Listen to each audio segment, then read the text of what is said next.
오늘 하나님 말씀은 전도서 9장 4절에서 10절까지 말씀입니다. 모든 산자들 중에 들어있는 자들에게는 누구나 소망이 있으면 산개가 죽은 사자보다 낫기 때문이니라. 산자들은 죽은 줄을 알되 죽은 자들은 아무것도 모르며 그들이 다시는 상을 받지 못하는 것은 그들의 이름이 잊어버린 바 됨이니라. 그들의 사랑과 미움과 시기도 없어진 지 오래이니 해 아래에서 행하는 모든 일들 중에서 그들에게 돌아갈 몫은 영원히 없느니라.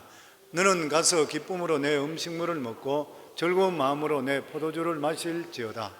이는 하나님이 내게 하는 일들을 벌써 기쁘게 받으셨음이니라. 내 의복을 항상 희게 하며 내 머리에 향기름을 그치지 아니하도록 할지니라. 내 헛된 평생의 모든 날 곧 하나님이 해 아래에서 내게 주신 모든 헛된 날에 내가 사랑하는 아내와 함께 즐겁게 살지어다. 그것이 내가 평생의 해 아래에서 수고하고 얻은 내 몫이니라. 내 손이 일을 얻는 대로 힘을 다하여 할지어다. 내가 장차 들어갈 수월에는 일도 없고 계획도 없고 지식도 없고 지혜도 없음이니라. 아멘. 함께 은혜를 나눌 말씀의 제목은 살아있는 자의 유익이라는 그런 제목입니다. 우리가 오늘날 이렇게 살아있다는 것이 얼마나 감사한지요. 우리가 숨 쉴 수 있다는 게 얼마나 감사한지요. 우리가 하늘을 쳐다보면 하늘이 저렇게 아름답구나, 우리가 이렇게 생각할 수 있는 게 얼마나 감사한지요. 우리가 맛있는 음식 마음껏 먹을 수 있는 것이 얼마나 감사한지요. 어느 분은 그러더라고요. 커피를 좋아하니까 천국에 커피 있을까, 내가 여기서 많이 먹어야 되잖아. 그렇게 이야기하는 분도 있어요. 무엇보다도 우리가 살아있기 때문에 사랑하는 사람 만날 수 있잖아요. 우리 사랑하는 성도님들, 우리가 이렇게 믿음 안에 한 형제 자매 됐는데 우리가 살아있기 때문에 하나님께 나와서 하나님 말씀 듣고 형제 자매 서로 교제 나눌 수 있으니까 얼마나 좋은 일인 것이에요. 그런데 이렇게 살아있는 것도 중요하지만 그 못지않게 중요한 것은 어떤 상태에 살아있느냐 하는 것이죠. 만일 우리가 살아있다 하더라도 죄를 지어서 감옥에 들어가 있다면, 그리고 내 몸이 자유롭지 못한다면 살아있다 하더라도 별로 기쁨은 없을 것입니다. 혹은 중풍에 걸렸는데 의식을 완전히 잃어버려서 중환자로 살고 있다면 기쁨은 전혀 느끼지를 못할 것입니다. 더더욱이나 환경적인 극한 상황 속에, 고통 속에, 환경의 고통, 정신적인 고통으로 인해서 죽고 싶을 때, 이러한 마음을 가지고 있을 때 역시 그곳에서도 그런 환경 속에서는 기쁨을 누리지를 못할 것입니다. 2021년 9월 통계로 한국은 OECD 국가 중에서 자살률이 가장 높다고 나왔습니다. 잘 아는 그런 사실입니다. 그런데 평균보다 무려 2배나 높았습니다. 평균이 10만 명 중에 10.9, 11명인데 한국은 무려 23.5로 나왔습니다. 미국이 14.5인데 왜 자살하겠습니까? 물론 우울증이나 이런 병으로 인해서 살아야 되겠다는 의욕을 잃어버려 죽는 그런 경우도 있지만 얼마나 힘들었으면 천국 같은 목숨까지도 버리게 되는 것인가요? 우리는 이 세상에 살아가고 있다는 것은 너무나 감사한 일이지만 사실은 살아있는 그 기쁨을 누리지 못하고 살 때가 너무나 많이 있는 것이에요. 왜냐하면 이 세상에 수많은 그런 문제들이 우리를 누르고 있기 때문인 것입니다. 그럼에도 불구하고 살아있다는 자체가 희망인 줄 믿습니다. 살아있으면 언제든지 우리 삶 속에 선한 일이 일어날 줄을 믿습니다. 반드시 축복의 시간은 오게 되어 있는 것이요.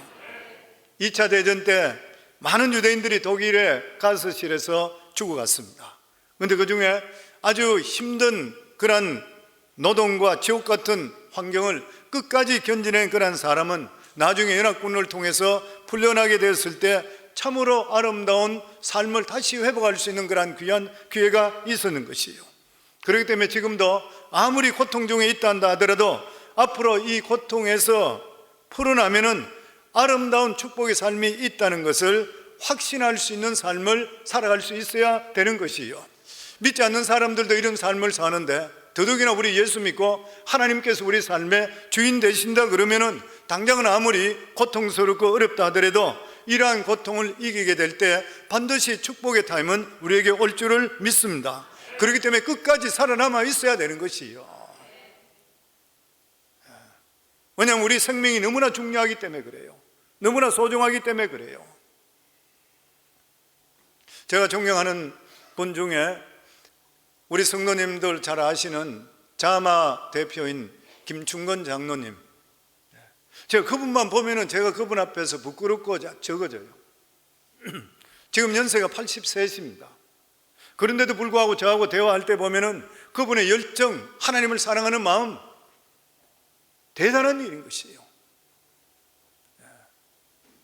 많은 책들도 냈죠. 우리 교회 와서 설교도 많이 하시고. 그런데 어떻게 저렇게 열정적일까? 하나님을 사랑하는 마음이 어떻게 저렇게 뜨거울 것인가? 그러니까 미국에 있는 2세들을 위해서 그런 큰 사역을 하고 있는 것이고, 더더욱이나 그는 나이가 그렇게 많아서 하나님 일을 하는데도 불구하고 예전에 수년 전에 자기는 목사님, 저는 기도 가운데서 대학을 할 겁니다. 미국에다가 정말 믿음의 사람 키우는 대학을 할 겁니다. 그런데 연세가 80이 다 돼가는 사람이 무슨 일을 할 수 있을까? 이래 생각했는데 실제적으로 이분이 텍사스에서 500개가 넘는 사실 대학교를 사서 지금 현재 준비할 뿐만 아니라 곧 오픈하고 있잖아요. 놀라운 일들이 벌어지는 것이에요. 저는 그분의 이야기를 들으면서 항상 도전받습니다. 이분이 나이 37살에 간경화증을 통해서 죽게 되었을 때에 산에 올라가서 나무를 부여잡고 하나님께 회개하고 또 회개했던 것이에요. 하나님 한 번만 살려주세요. 나이 37살에 페퍼다인 유니버시티 명문대학에서 거기서 원래 교수상까지 받으면서 성승장구하고 있던 이란 사람, 그런데 이 간경화증으로 사형선고 받아버렸어요. 이제 몇 개월 살지를 못하게 되는 것이에요. 그분 간증에도 그렇고 책에도 물어보면 Please give me one more chance to live. 한 번만 살려주세요, 나에게.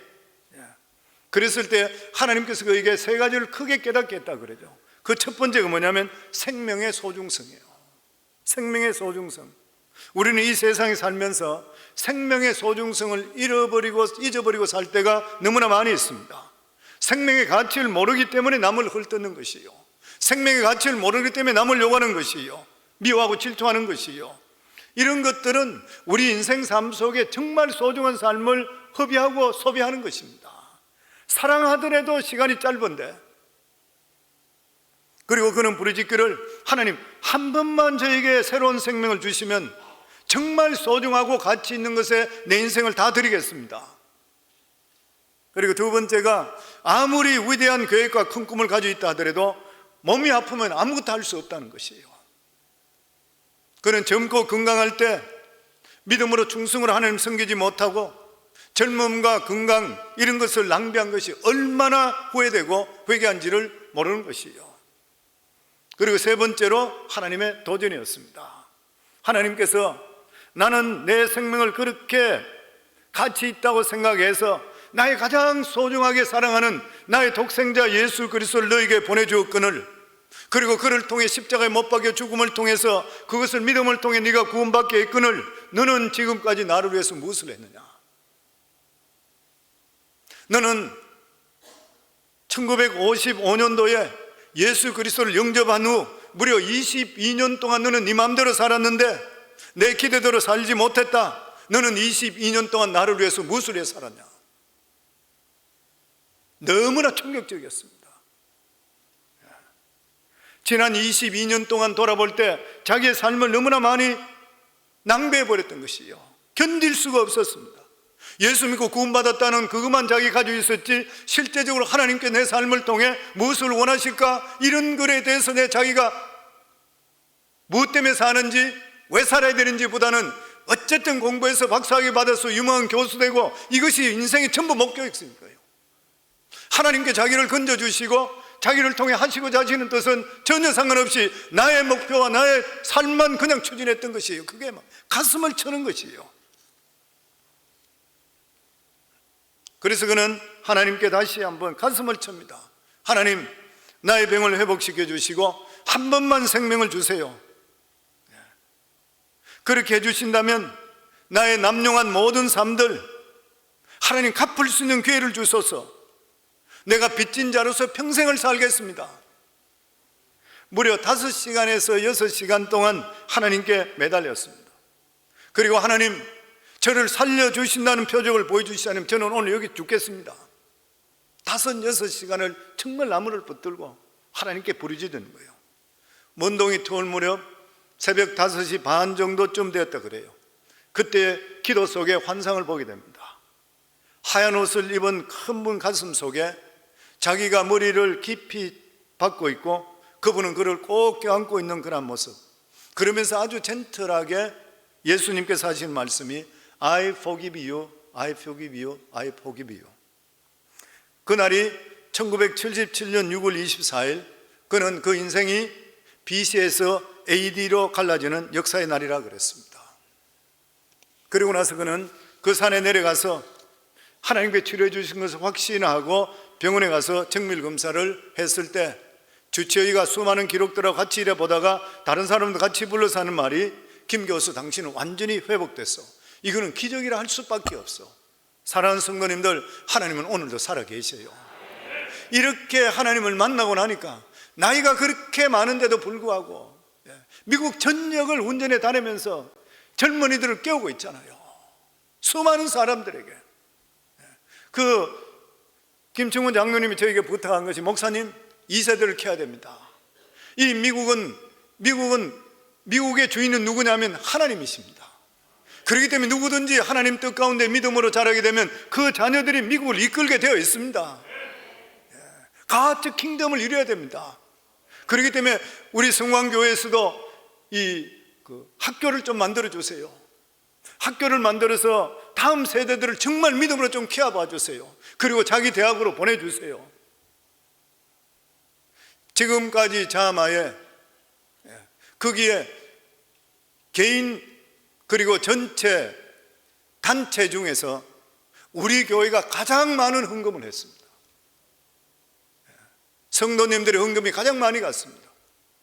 거기서 감사도 연락 왔어요. 수많은 사람들 말로는 많이 하는데 실제로 도와주는 데는 워싱턴 성광교회 같은 밖에 없다 그래요. 지금까지 한 10여 년 정도 보니까 한 27만 불 이상 들어갔더라고요. 한 단체로서. 성도는 우리가 이것이 맞다고 생각할 때는 본격적으로 투자하셔야 돼요. 그래야 살아날 수 있게 되는 일인 것이에요. 왜 그렇습니까? 하나님 살아계시기 때문에 그런 거예요. 우리가 하나님이라면 하나님 우리 일 하시는 거예요. 우리 교회를 지금까지 축복해 주시고 하나님의 놀라운 은혜가 있었는 것은 우리가 하나님 기뻐하는 일을 하니까 하나님 복을 주시는 거예요. 교회를 복을 주시기 위해서는 성도들 복을 주셔야 되는 것이에요. 그래서 성도님들 교회 안에 기도하시고 교회를 사랑하시고 교회에 하나님 기뻐하는 일을 하게 될 때는 우리의 살아가는 사람 주님 책임져 주실 줄을 믿습니다. 사업도 책임져 줄 줄 믿습니다. 자녀도 책임져 줄 줄 믿습니다. 건강도 책임져 주실 줄 믿습니다. 아멘. 사람이 참 이상한 것은 편할 때는 하나님을 필사적으로 안 붙들어요. 왜냐하면 하나님 도움 없이도 내가 얼마든지 할 수 있다 이렇게 생각하기 때문인 것이에요. 내가 똑똑하고 내가 능력이 있는데 내 힘으로 해결하지 못할 게 뭐 있냐 그런 것이에요. 그런데 그러한 사람도 내 주먹을 믿으라, 내 실력을 믿으라, 내 돈을 믿으라, 이런 사람도 한 번 어려움을 당해서 인간의 힘으로 어떻게 할 수 없게 될 때 우리 인간이 얼마나 보잘것없다는 것을 깨닫게 되는 것이에요. 그리고 자기가 지금까지 하나님을 인정하지 않고 내 마음대로 내 의지대로 살았던 것을 회개하게 되고 하나님께 매달리게 되어 있는 것이에요. 그래서 두 손 들고 하나님께 나가게 될 때에 하나님께서 우리를 치료해 주시고 은혜를 베풀어 주시는데, 이때 비로소 하나님과 인격적인 관계를 맺는 것이에요. 이것이 바로 하나님과의 첫사랑입니다. 사람들이 살아계신 하나님을 체험하는 것은 이 세상에 성공할 때가 아닌 것이에요. 성공할 때는 하나님이 오히려 방해될 것 같아요. 못할 것 같으니까 이거 하면 안 되고 저거 하면 안 될 것 같아요. 그러나 죽을 병에 걸리든지 개인적으로 정말 어려움에 빠지게 될 때에 자신의 머리와 능력으로 도저히 할 수 없는 아무것도 아니라 깨닫게 될 때 비로소 하나님께 매달리게 되어 있는 것이요. 오늘 읽은 이 성경 구절 말씀은 솔로몬의 전도서 중에서도 명언 중에 한마디라 그럽니다. 솔로몬만큼 세상에 부귀영화 누긴 사람이 있습니까? 다 가지고 어떤 사람인 것이요. 그러면서 자기 인생을 마지막에 나이 들어서 되돌아보면서 자기가 기록했던 것이 전도서잖아요. 다 살아보고 나서 세상에 가장 지혜가 있고 가장 돈이 많았고 가장 여자들 많이 데렸던 이러한 사람이 뒤돌아보면서 자기가 적었던 이러한 책인 것이에요. 그러면서 했는 말이 뭐냐면은 오늘 4절에 보면 산 개가 죽은 자보다 낫다. 모든 산자들 중에 들어있는 자에게는 누구나 소망이 있으면 그 모든 살아있는 자들은 다 소망이 있다는 거예요. 그것은 왜 그러냐? 산 개가 죽은 사자보다 낫기 때문이라. 무슨 말인 것이요? 죽은 사자보다 살아있는 개가 훨씬 낫다. 죽은 사자는 아무리 위형이 좋아 보였다 하더라도 죽고 나면 아무것도 아닌 것이라.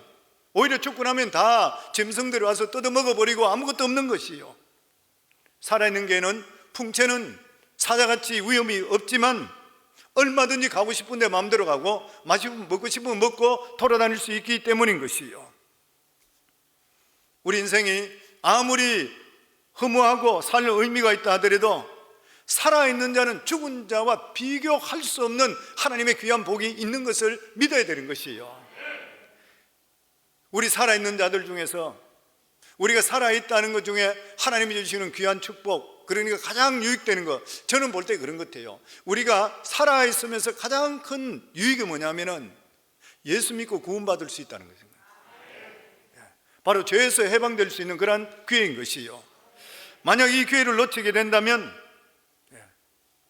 그는 정말 죽어서 아무것도 아닌 것이요. 멸망하는 짐승과 똑같아지는 것이요. 이 기회를 놓치지 않고 움켜잡을 수만 있다면 이 세상에 아무리 못 살고 헐벗은 인생이라 하더라도 그 인생은 충분히 살 가치가 있는 것이에요. 왜냐하면 영원한 천국을 소유하기 때문인 것입니다. 사람이 이 세상에서 복음을 듣고 하나님이 백성이 될 수 있는 그러한 기회만 가진다면 이 세상에 아무리 가난하고 노예로 살고 심한 장애인으로 산다 하더라도 그 모든 고생과 서름을 다 갚아도 남는 복이 있는 것이에요. 성도님, 우리가 하나님을 실제적으로 만나고 우리가 하나님의 일을 한다 그러면 이것이 얼마나 귀한 복이에요. 우리 9시 예배 때에 우리 중창단이 찬양할 때 제가 밑에서 보니까 느끼는 것이 잘한다 이것이 아니라, 야, 저분들 모두 다가 정말 인간은 전 별 볼 일 없는데 하나님을 저렇게 열정적으로 찬양할 수 있는 자리에 세워준 게 그게 복이구나. 성령, 우리가 하나님께서 우리를 불러주셔서 그 일을 시켜서 그 일을 우리 같은 자들이 할 수 있는 게 복이잖아요. 아멘. 우리가 잘 알고 있는 선교사 중에 데이빗 리빙스톤, 그는 의사였었지만 아프리카에 들어가서 30년 이상 동안 그는 복음을 전가했습니다.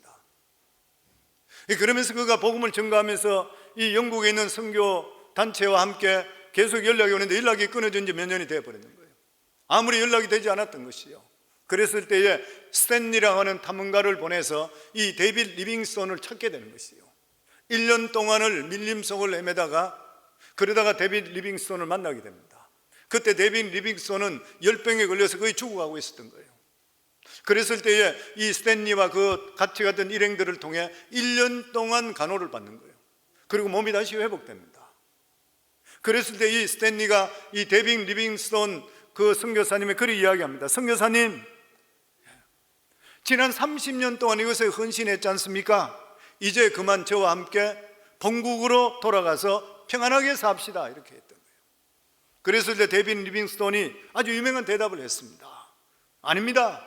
제게 있어서 아프리카 선교 사업은 헌신이 아니라 오히려 하나님께서 내게 주시는 특권입니다. 저는 하나님께서 내게 맡기신 이 영광스러운 일을 생각할 때마다 가슴이 벅차서 견딜 수가 없습니다. 성도님, 하나님을 정말 만나시고 영혼 구원이 정말 귀하다 생각할 때는 우리가 하나님 일 하는 것만큼 더 벅찬 일은 어디에 있는 것인가요? 영원한 세상이 확실히 있다 그러면 이 세상에 살아갈 때에 무엇을 위해 살아가는 것이 가장 중요한지 우리가 안다 그러면은 우리에게 그 일을 하는 것이 얼마나 기쁘고 벅찬 일일 것인가요?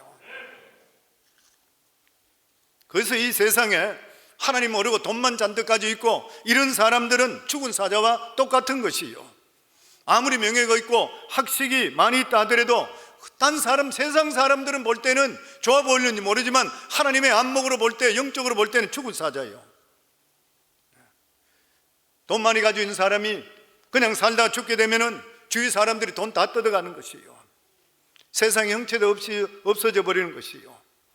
그렇지만 하나님을 알고 하나님 말씀을 믿게 되면 살아있는 개가 되는 것입니다. 우리가 이 세상에 살아서 하나님 말씀을 들을 수 있는 기회가 얼마나 귀한 축복인 것이요. 왜냐하면 하나님 말씀은 능력이 있고 살아있기 때문인 것이에요. 그래서 하나님 말씀이 우리 속에 들어오게 되면 무의미한 삶이 변화되게 되어 있는 것이고 별 볼 일 없는 인생이 위대한 인생으로 바뀌게 되어 있는 것이에요. 그래서 우리가 하나님의 백성으로 살아간다는 만큼 더 감격스러운 일은 없는 것이에요. 성도님 생각해 보세요. 우리 인생은 내일이 모르는 삶을 삽니다. 5분 후를 모르는 것이에요. 마지막 순간이 어떻게 될지 몰라요. 내일 만약 내가 죽는다는데 지금 내가 어떻게 죽어가는 일이 생겼다 그럴 때에 하나님 아는 만큼 더 중요한 일이 있겠습니까? 내가 구원받은 만큼 더 중요한 일이 있어요? 내가 죽고 나면 천국에 확실히 가는 것, 내가 하나님이 일하고 하나님 기뻐하는 일 했는 것만큼 더 중요한 일이 있겠습니까? 은광금이 있어도 아무리 명예가 많아도 학식이 많아도 하나님께서 인정 안 해주시면 아무 필요 없는 것이에요. 이 세상은 필요한 것이지. 죽고 나면 기회가 없다 그랬습니다.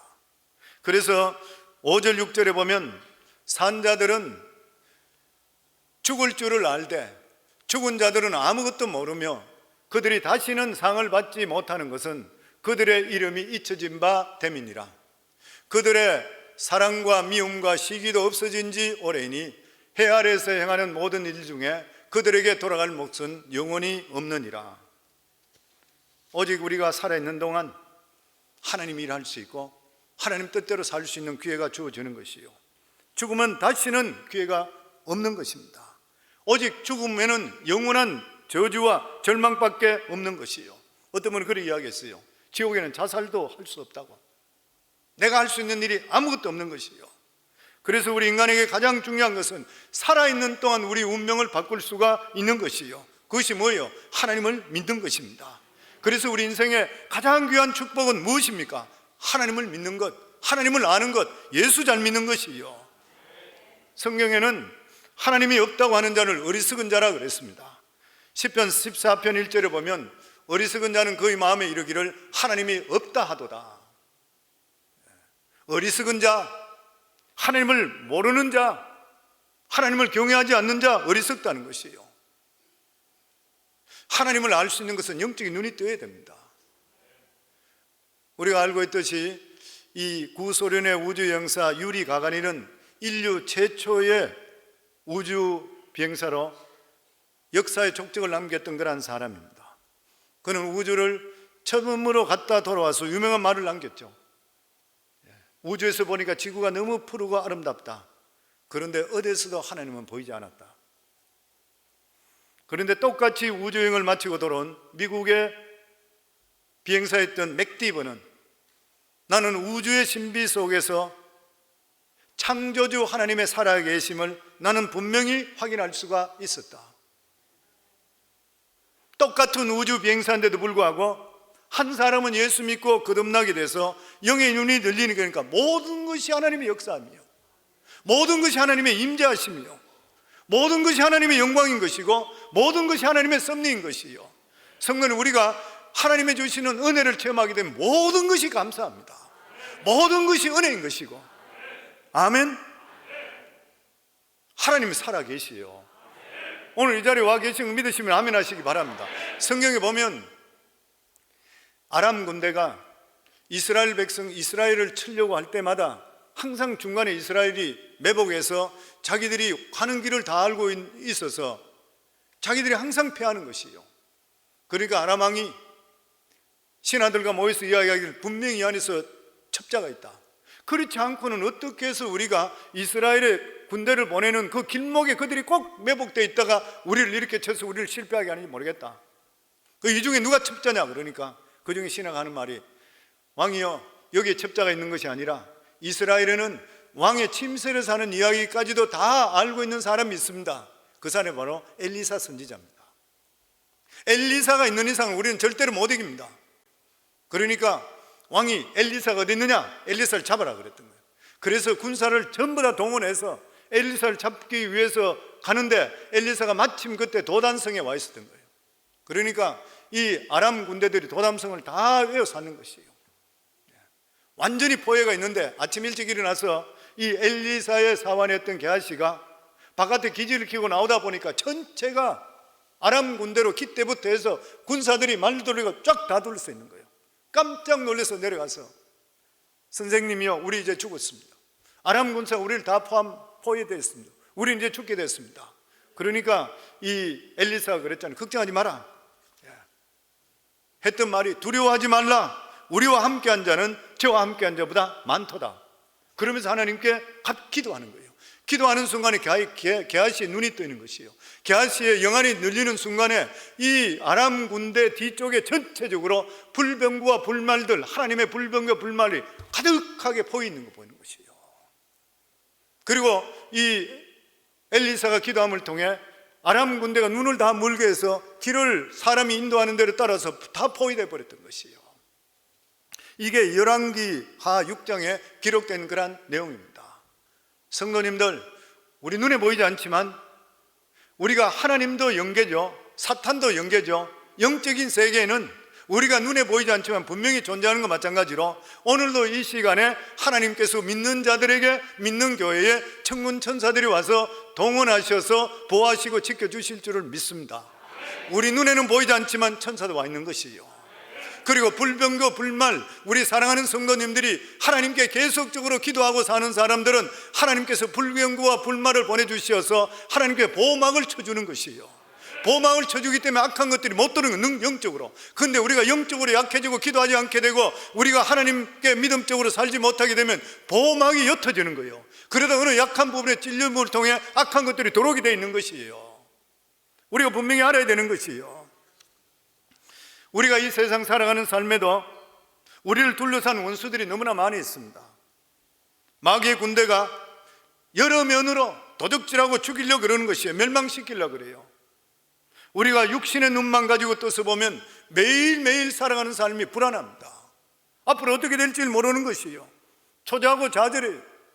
팬데믹으로 어떻게 될까? 사업은 어떻게 될까? 내 삶은 어떻게 될까? 계속적으로 불안해요. 그러나 예수 그리스도를 구주로 모시고 영의 눈이 뜨이는 그러한 사람, 성령으로 말미암아 영의 눈이 뜨인 사람은 육신의 눈만 가진 것이 아니라 영의 눈도 가지기 때문에 환경만 보는 것이 아니라 육신의 환경과 우리 사이에 진치고 있는 하나님의 은혜의 군대도 볼 수 있게 되는 것이에요. 경제학의 아버지라는 아담 스미스는 그의 명저 국부론에 그 유명한 보이지 않는 손, invisible hand, 눈에 보이지 않는 손이 있다. 무슨 말인 것이에요? 여기서 하는 말이 하나님이시잖아요. 그러니까 모든 인류의 역사 속에는, 경제 속에, 모든 속에는 보이지 않는 손이 있다는 것이에요. 그러니까 우리 인생이 우리 뜻대로 되는 것이 아니라 비하인드의 손이 있으며 그분의 뜻 가운데 이루어지게 되는 인간의 상상과 인간의 모든 계산에 벗어나는 다른 일이 있다고 하는 것이에요. 그래서 시편 127편에 보면은 하나님 없이 한 수고는 모두 다 헛것이다.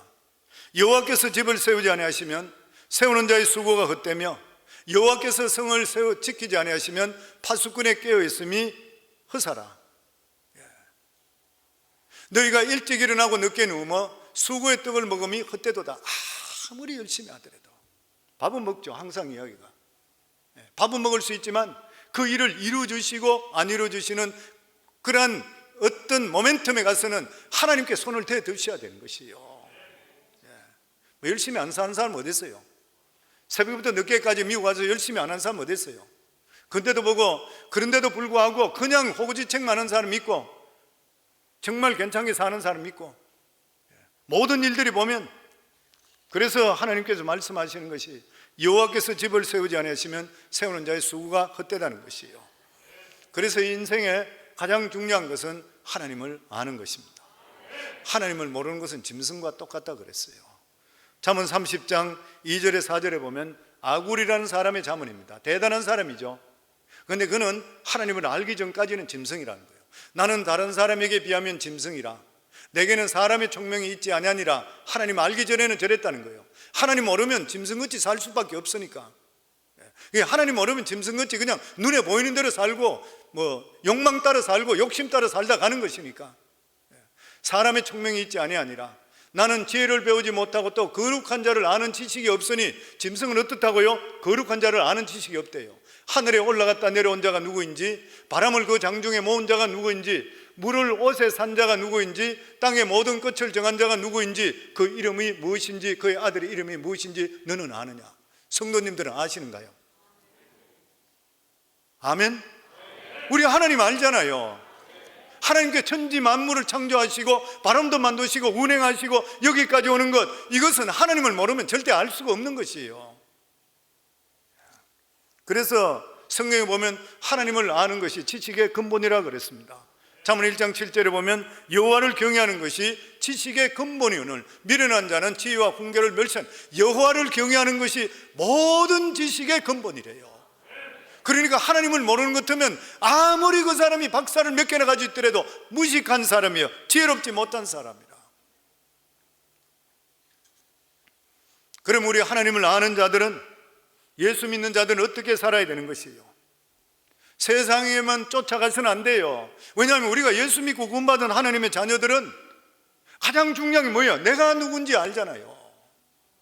하나님의 귀한 자녀 된 걸 알잖아요. 우리가 내 자신의 정체성을 알았잖아요. 보면 이 세상에 만족하지 못하는 사람은 왜 만족하지 못해요? 자기가 누군지 모르기 때문에 그래요. 자기 자신을 찾지 못하면 절대로 만족할 수가 없는 것입니다. 근데 우리는 어려움 속에 있다 하더라도 우리가 만족하잖아요. 왜 그런 것이에요? 내 자신이 누군지 알기 때문인 것입니다.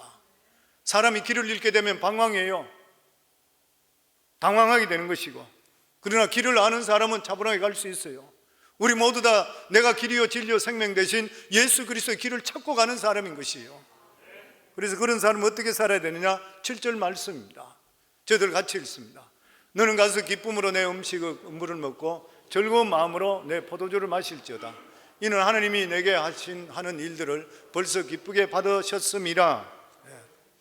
이 세상에 가장 복된 것은 많은 부와 권력을 누리는 것이 아닌 것이요, 이 세상에 가장 중요한 것은 나 자신을 찾는 것이고 나의 바른 목적을 찾는 것입니다.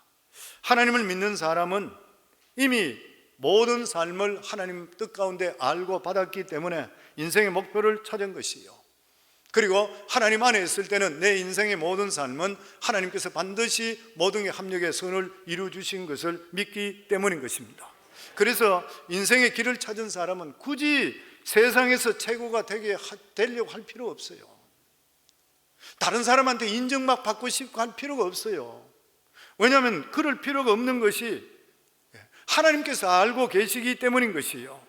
모든 것을 하나님께 맡기고 하루하루 매일 착실하게만 살게 된다면 반드시 하나님께서 우리 삶을 아름답고 복되고 행복한 삶으로 만들어줘요. 뭐 많이 가졌다고 꼭 행복한 거 아니에요. 보면 우리 삶에 더더욱이나 예수님께서 수고하고 무거운 짐진 자들아 다 내게로 오라, 내가 너희를 쉬게 하리라. 하나님께 인생을 맡기면 하나님께서 우리 인생 책임져 주시겠다고 약속해 주시는 것이에요. 그래서 우리들은 사람들하고 싸울 필요 없습니다. 내 거 막 빼앗을, 저거 내 거 가져가는 거 아닌가 이렇게 생각할 필요 없어요. 하나님께서 필요하시면 다 우리한테 만들어 주십니다. 이걸 깨닫게 되면 우리 사는 것이 아웅다웅 절대로 안 살아요. 아마 그런 많은 간증들 들어보죠. 저도 많이 겪었어요. 예전에 사업할 때도 마찬가지고, 저게 정말 좋은데 내가 안 하면은 내가 사고 싶고 내가 뭐 하고 싶은데 이래도 기도하는 가운데서 내 마음속에 그렇게 불편하고 어느 정도 아닌 것 같으면 안 하고 그냥 기다리고 있는 거예요. 그러면은 다 팔리고 딴 데 다 갔더라도 몇 달 있다 돌아가 나한테 다시 돌아와. 내 것 같으면 급할 게 하나도 없어요. 그 다음부터는요. 하나님 주시면 하고 안 하면 되는 것이에요. 보면 아멘. 그리고 하나님을 믿는 자들은 축복을 갑자기 뺏길 일이 없습니다. 갑자기 망하는 일이 없습니다. 예수 믿는 사람들은 우리가 반드시 기억해야 돼요. 세상 사람들은 갑자기 망해요. 사기당하고 아니면 잘못 투자해서 날아가요. 근데 예수 믿는 사람들, 하나님 뜻 가운데 살려고 하는 그런 사람은 갑자기 빼앗기든지 갑자기 없어지지 않아요. 하나님께 지켜주시기 때문이에요. 그 대신 우리가 조심해야 될 것이 있습니다. 죄 짓지 말아야 돼요. 교만하지 말아요. 두 가지입니다. 사탄이 되는 게 교만해서 그렇잖아요. 죄가 들으면 교만하는 것이잖아요. 우리 삶 속에 끊임없이 우리가 싸워야 될 것이 뭐냐면 죄와 싸워야 되시요. 그리고 절대로 겸손하셔야 돼요. 장사가 잘 되고 내 지위가 올라가면 올라갈수록 나는 더 낮아지셔야 돼요. 그러면 하나님 세워주시게 되어 있는 것이에요. 그러면서 오늘 본문에 보면은 살아있는 자, 살아있는 동안에 우리 믿는 사람들, 살아있는 자들 세 가지에 대해 말씀하고 있습니다. 그 첫째가 뭐냐면은 자기 관리를 잘하라. 자기 관리를 잘해라. 특별히 깨끗한 생활을 해라. 우리 8절 말씀입니다. 같이 읽습니다. 내 의복을 항상 희게 하며 내 머리에 향기름을 그치지 아니하도록 할지라. 의복을 희게 하라 뭐예요? 행실을 깨끗하게 해라. 우리 행실을 항상 깨끗하게 해라. 계시록 19장 8절에 보면 그에게 빛나고 깨끗한 세마포 옷을 입도록 하라 했으니 이 세마포 옷은 성도들의 옳은 행실이라. 의의 옷을 입었으면 예수 그리스도로 말미암아 구원받은 하나님의 자녀들은 예수 그리스도 보혈의 피로 말미암아 의의 옷을 입었잖아요. 그러면 우리 살아가는 삶은 항상 우리 자신의 행실을 돌아봐야 돼요. 깨끗한 삶을 살아갈 수 있어야 돼요. 왜냐하면 우리 속에는, 우리 성도님, 항상 우리에게는 우리를 파괴시키려 하는 세력이 있습니다. 두 가지 있다고 그랬죠. 하나는 분노요, 다른 하나는 정욕이라고 그랬습니다. 이것은 누구든지 피할 수 없어요. 목사도 마찬가지예요. 누구든지 다 그래요. 우리 속에 분노가 있습니다. 이게 건드려서 잘못되게 되면 사람이 도는 게요. 그 분노를 잘못 참으면 인생 망쳐버려요. 그리고 정욕이 있습니다. 아무리 큰 소리 치는 남자도 100% 장담할 사람 천국 가기 전까지는 없어요. 이 두 가지요. 이 두 가지를 어떻게 해요? 하나님 말씀으로 끊임없이 우리 자신들을 깨끗하게 해야 돼요. 말씀을 들어야 되고 믿음으로 살고, 그렇지 않고는 우리가 이것을 할 수가 없는 것이에요. 보면 예수 믿는 사람은 보는 사람이 있든 없든 간에, 누가 말하든 말하지 않든 간에 행동과 말을 항상 조심할 수가 있어야 되는 것이에요. 그래서 하나님의 백성은 얼마나 많이 돈을 버느냐, 얼마나 유명해진 자, 그보다 더 중요한 것은 얼마나 죄 짓지 않느냐는 거예요. 내가 얼마나 신앙적으로 하나님과 멀어지지 않느냐 항상 조심해야 돼요. 그리고 여기에 보면 내 의복을 항상 희게 하며 내 머리에 향기름을 그치지 아니하도록 할지라. 향기를 항상 나타내야 되는데 머리에 향기름이라 그랬으니까 내 생각이 뭘 생각하고 있냐는 거예요. 내가 항상 뭘 생각해? 내 생각이 그러면, 내 마음이 그러면 입에 그대로 나온다 그랬어요. 그 내 생각이 어떠냐는 것이에요. 그래서 우리 믿는 사람들은 항상, 우리가 예수 믿고 구원받은 자들은 나는 할 수 없지만 하나님은 하기 때문에 우리들은 항상 긍정적인 생각하시고 긍정적으로 사시라 그랬던 거예요. 사도 바울이 우리 예수 믿는 사람들에게 3대 생활 강령, 데살로니가전서 5장 16절에 18절 너무나 잘하는 말씀, 우리 성경님도 한번 같이 읽어요. 항상 기뻐하라, 쉬지 말고 기도하라, 범사에 감사하라, 이는 그리스도 예수 안에서 너희를 향하신 하나님의 뜻이니라. 뭐라고요? 항상 기뻐하고 쉬지 말고, 그리고 범사에 감사하는 것이 그리스도 예수 안에서 너희를 향하신 하나님의 뜻이란 무슨 말이에요? 항상 긍정적으로 살아라, 항상 기뻐하라는 것이에요. 항상 감사하라. 손은 감사할 일이 없는데 어떻게 감사해요? 기쁜 일이 없는데 어떻게 기뻐해요? 그런데 하나님 그렇게 하래요. 그게 무슨 말이에요? 우리 살아가는 삶이 무조건 무슨 환경이든 어떤 일이든 간에 긍정적인 시각을 가지라, 그 말씀이에요. 예수 믿는 사람, 예수 믿는 사람 믿음의 측정을 어떻게 알 수 있어요? 그 사람이 정말 감사하느냐? 그 사람이 진짜 기뻐하느냐? 빌립보서는, 이제 다음 월요일부터 강해 설교하는 빌립보서는 사도 바울의 옥중 서신 중에 하나잖아요. 로마 감옥에 있으면서 보냈던 거란 편지예요. 근데 그 편지에도 보면은 그것을 기쁨의 편지라 그래 이야기해요. 왜냐하면 거기는 계속 기쁨에 대해 이야기하고 있어요. 빌립보 4장 4절에 보면 주 안에서 항상 기뻐하라, 내가 다시 말하노니 기뻐하라. 감옥서에서 뭐 기뻐할 일이 있겠어요? 근데 그는 기쁘다는 것이에요. 하나님이 주신 은혜를 생각할 때, 자기에게 맡겨준 그 일을 생각할 때 너무 기쁜 것이에요. 그러니까 그 사람의 신앙이 진짜인지 가짜인지 우리가 어떻게 알 수 있어요? 오랫동안 믿었다 그러는데, 태어날 때부터 모태 신앙인이라는데, 성경책 보면 성경이 너덜너덜할 정도로 성경을 많이 읽었는데, 기도할 때면 눈물 콧물 흘리면서 기도하는데, 이런 사람이 굉장히 믿음이 있어 보이잖아요. 그런데 실제적으로 믿음은 연조도 성경 표지도 아니고 그 사람 마음속에 기쁨이 있느냐는 것이요. 성도는 핍박 중에서 기뻐하는 것이 성도인 것이요. 기쁨이 진정한 성도들의 모습인 것이요.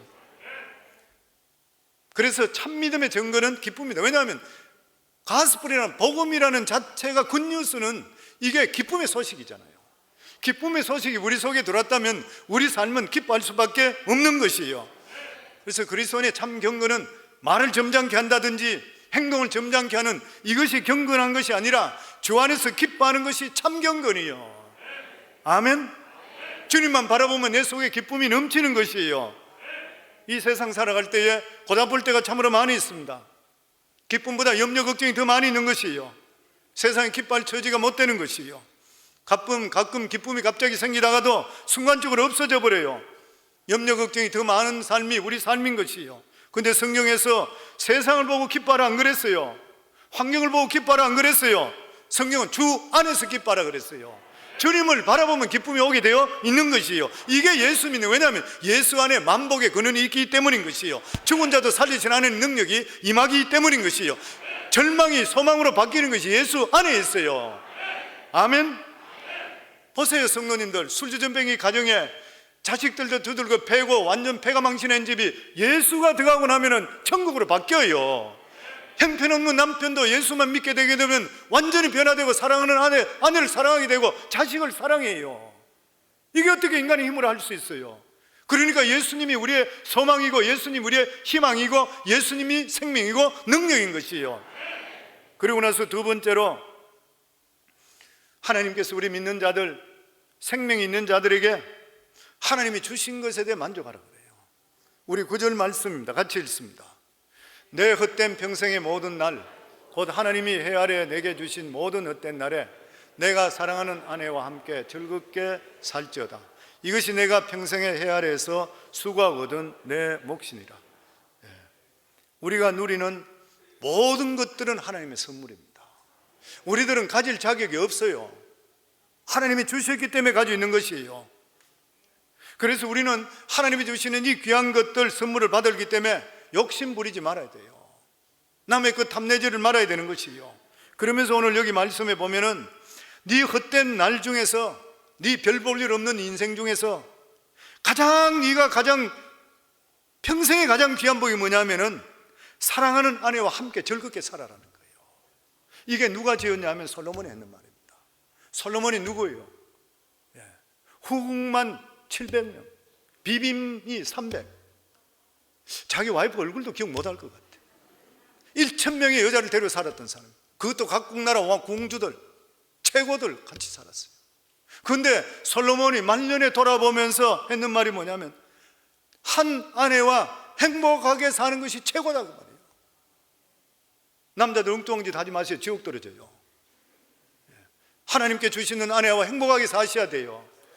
가정이 잘못되고는 인생을 잘못될 수밖에 없습니다. 성도님들, 아무리 세상에 명예가 있고 뭐 지위가 있고 돈을 벌고 한다 하더라도 가정의 아내에게 존경 못 받는 남자가 뭘 해요? 가정의 자녀들부터 존경 못 받는 아버지가 뭘 해요? 아무것도 못하는 게 별 볼 일 없는 것이에요. 보면 가정이 너무나도 중요해요. 하나님께서 에덴 동산에서 인간을 만드실 때에 제일 먼저 하신 가정을 만들어 주셨잖아요. 가정을 만들어 주셨습니다. 부부간에 행복하게 살아야 돼요. 부모가 자식을 위해 목숨을 버릴 수 있어요. 그럼에도 불구하고 자식 때문에 부부간에 떨어져 있고 뭐 이렇게 하는 거 별로 이거 좋은 일이 못 돼요. 부부간에 같이 행복한 삶을 살아갈 수 있어야 돼요. 그리고 행복해야 돼요. 부부간에 행복해야지 거기서 에너지가 나와서 사회도 행복해지고 자녀들도 행복하게 잘 자라서 사회적으로 이바지할 수 있게 되는 것이에요. 저는 우리 성만교회 성도님들 부부간에 사랑 많이 하기를 주의 이름으로 축원합니다. 뭐 안아주면은 뭐 에너지가 더 사고 월급도 더 올라가고 그렇다 그러죠. 자주 허그해 주시고 자주 레코나이즈 해 주셔야 돼요. 그리고 남편들에게 귀한 아내 주신 거 얼마나 감사해요. 세월이 지나면 지날수록 남편들은 아내들을 성경 말씀에 그렇습니다. 내가 내 사랑하는 아내와 함께 즐겁게 살아라. 기쁘게 살아야 돼요. 아내 좋아하는 거 해주고 믿음으로 반대하는 거 아니고는 다 들어주시기 바랍니다. 아멘. 옛날 말에도 가와 만산성이라고 그랬는데 가정이 깨지면 만사가 깨지는 거예요. 잠언 17장 1절에도 보면 마른 떡 한 조각만 있고도 화목하는 것이 제육이 집에 가득하고로 다투는 것보다 나으니라. 가정이 화목입니다. 가정 화목하면 자녀들 특별하게 교육시킬 필요 없어요. 제대로 부모 좋아하는 거, 사랑하는 거 보면 자기들은 자연적으로 사랑하게 돼 있고, 그리고 정신적으로는 여러 잘 자라게 돼 있는 것이에요, 보면. 그리고 마지막으로 하나님 부르시기 전까지 최선을 다해라, 그 말씀입니다. 10절 말씀 같이 읽습니다. 내 손이 이를 얻는 대로 힘을 다하여 할지니라.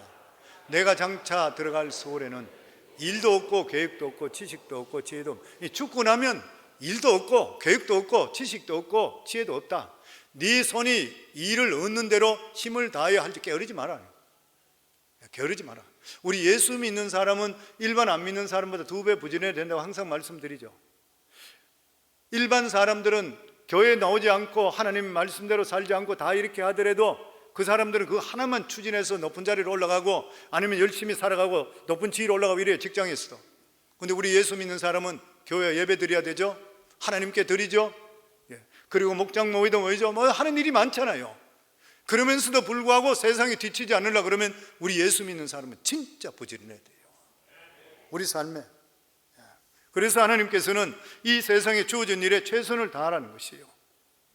아무리 적은 일에도 우리가 열심으로 최선을 다하게 될 때는 작은 일이 모여서 기적이 되고 큰 축복으로 우리 속에 오게 되어 있습니다. 하루하루를 알차게 살고 자기에게 주어진 작은 것으로 만족하는 사람보다 인생에 더 알찬 인생은 없을 것이라는 것이에요. 욕심이 들어오면 우리가 하나님이 주시는 놀라운 복을 우리가 갖지를 못하게 되어 있는 것이요, 욕심을 버리시면 하나님이 주시는 소중한 것을 발견하게 되어 있는 것입니다. 사랑하는 성도님들, 오늘 저는 성도님께 도전을 드리는 것이요, 우리가 살아있는 것이 얼마나 축복이에요. 우리가 숨 쉴 수 있고 하나님께 나올 수 있고 우리가 가고 싶은 데 마음대로 갈 수 있고 먹고 싶으면 먹을 수 있고, 이게 얼마나 귀한 축복입니까? 죽으면 못하는 것이잖아요. 죽으면 찬 땅 속에 들어가 버리면 누가 환영할 사람이 있어요? 물론 예수 믿는 사람은 천국 가지만 육체적으로는 그렇다는 것이에요. 김충곤 장로님 이야기하신 거 반드시 기억하시기 바랍니다. 저는 그것을 가끔 기억해요. 우리 한 사람 한 사람의 생명이 너무나도 소중하다. 우리 자신의 삶이 너무 소중하다. 그리고 하나님께서 반드시 네가 예수 믿고 구원받았다고 다른 사람한테 이야기하는데, 예수 믿고 구원받고 난 다음에 네 한 일이 뭐냐? 네가 예수 믿고 구원받은 지 김충곤 장로는 22년 됐는데 22년 동안 너는 구원받았다 그러고 청년회 회장까지 하고 뭐까지 다 했는데 지금까지 삶 속에 네가 나를 위해 한 게 뭐가 있냐? 나는 너를 위해서 나의 독생아들 예수까지 너를 위해서 십자가에 못 박혀 죽었는데 너는 예수 믿는다 그랬는데 실제적으로 네가 했는 게 무엇이냐? 우리 자신들 한번 돌아보면 돼요. 이건 성도님뿐만 아니라 나에게 하는 말이 똑같아요. 목회자 나도 마찬가지예요. 게으르고 싶고 편하고 싶고 이런 마음이 나한테도 많이 있어요.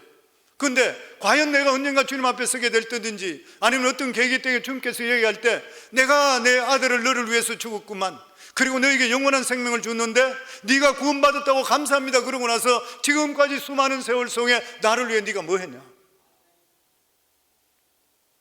사랑하는 성도님들, 우리가 그냥 교회만 왔다 갔다 하고 예배당에 와서 그냥 내가 예배 드리고 가고 나서 내가 그냥 어쩜 먹고 사는 데만 정신이 없고 막 그냥 이렇게 사는 것이 아니라, 일단 그 자리에 서시면서 내 살아가는 사람이 어떤 삶을 살았나, 나의 목적이 무엇인가, 나의 목표가 뭔가, 무엇 때문에 내가 살아가고 있는가, 나의 살아가는 전체적인 어떤 방향이 어딘가, 우리 자신들 돌아봐야 됩니다. 그래야지 우리 자신들이 후회가 적어요. 저는 우리 성황교회 성도님들 모두 다가 우리 자신의 살아있는 생명의 소중함을 알고, 또 뿐만 아니라 우리가 예수 믿고 구원받았다고 이야기하는데 내 살아가는 삶이 그동안 어떻게 살아갔는지 돌아보면서 우리 삶이 더욱더 하나님께 맞춰주고 믿음적으로 맞춰주고 우리 삶이 후회 없는 삶으로 맞춰주는 그러한 정말 살아있는 복된 삶을 살기를 주의 이름으로 축원합니다.